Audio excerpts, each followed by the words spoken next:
Hi అండి, welcome to my channel. ఈరోజు పక్కా పల్లెటూరు స్టైల్లో పప్పుచారు ఎలా తయారు చేసుకోవాలో చూద్దాం. మా చిన్నప్పుడు మా నాయనమ్మ వాళ్ళు ఈ పప్పుచారుని మట్టి సట్లో తయారు చేసేవాళ్ళండి. చాలా టేస్టీగా ఉండేది.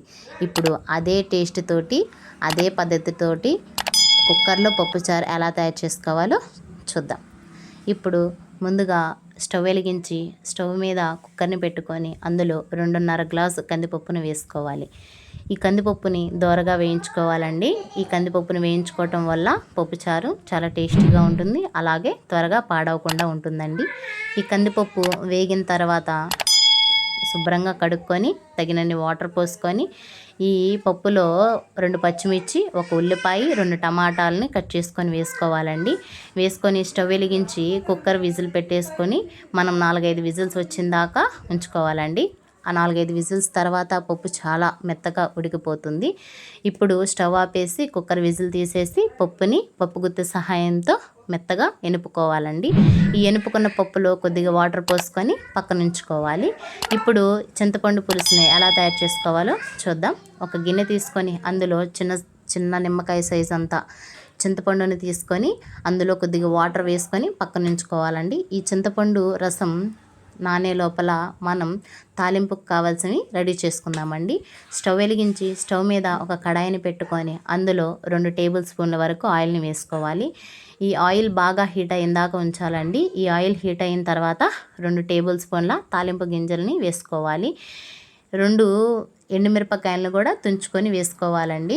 ఇప్పుడు ఈ ఎండుమిరపకాయలు కూడా కొద్దిగా లైట్గా వేగిన తర్వాత ఒక పెద్ద సైజు ఉల్లిపాయని చిన్న ముక్కలుగా కోసుకొని వేసుకోవాలి. ఈ ఉల్లిపాయలు కూడా వేగిన తర్వాత 4 చిన్నులపాయని కచ్చా పచ్చాగా దంచుకొని వేస్తున్నాను. ఈ ఉల్లిపాయలుతో పాటు ఈ 2 రెమ్మల కరివేపాకును కూడా వేస్తున్నానండి. ఇది బాగా ఫ్రై అయిన తర్వాత మనం ముందుగా ఎనిపి పెట్టుకున్న పప్పుని ఇందులో వేసుకోవాలి. పప్పును వేసుకున్న తర్వాత చింతపండు పులుసును కూడా మనం దీంట్లో వేసుకోవాలండి. చింతపండు పులుసు వేసిన తర్వాత మంటని హై ఫ్లేమ్లోనే ఉంచుకొని పప్పును బాగా మరగనిచ్చుకోవాలి. ఈ చింతపండు పులుసు వేసిన తర్వాత మన రుచికి తగినంత ఉప్పు, రుచికి తగినంత కారాన్ని వేసుకొని బాగా మరగనివ్వాలండి. పప్పుచారు ఎంత బాగా మరిగితే అంత టేస్టీగా ఉంటుంది. ఒక్కసారి ఇలా ట్రై చేసి చూడండి. మీ ఇంట్లో కూడా ఎంతో ఇష్టంగా పిల్లలు పెద్దలైనా చాలా ఇష్టంగా తింటారండి. ఎప్పుడు తినే అన్నం కన్నా కూడా 2 ముద్దలు ఎక్కువగానే తింటారు. ఆ పప్పుచారు అంత టేస్టీగా ఉంటుంది, అంత హుషారుని మనకిస్తుందండి. త్వరగా చిటికెలో 10 నిమిషాల్లో మనం ఈ పప్పుచారుని తయారు చేసుకోవచ్చు. ఈ పప్పుచారు మరిగేటప్పుడే నేను కొద్దిగా సాంబార్ పొడిని వేస్తున్నానండి. మీ దగ్గర లేకపోతే మీరు స్కిప్ చేసేయచ్చు.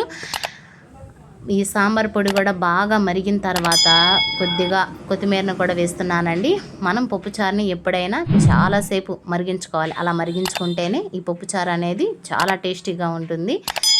ఈ వీడియో కనుక మీకు నచ్చినట్లయితే లైక్ చేసి, షేర్ చేసి, సబ్స్క్రైబ్ చేయండి.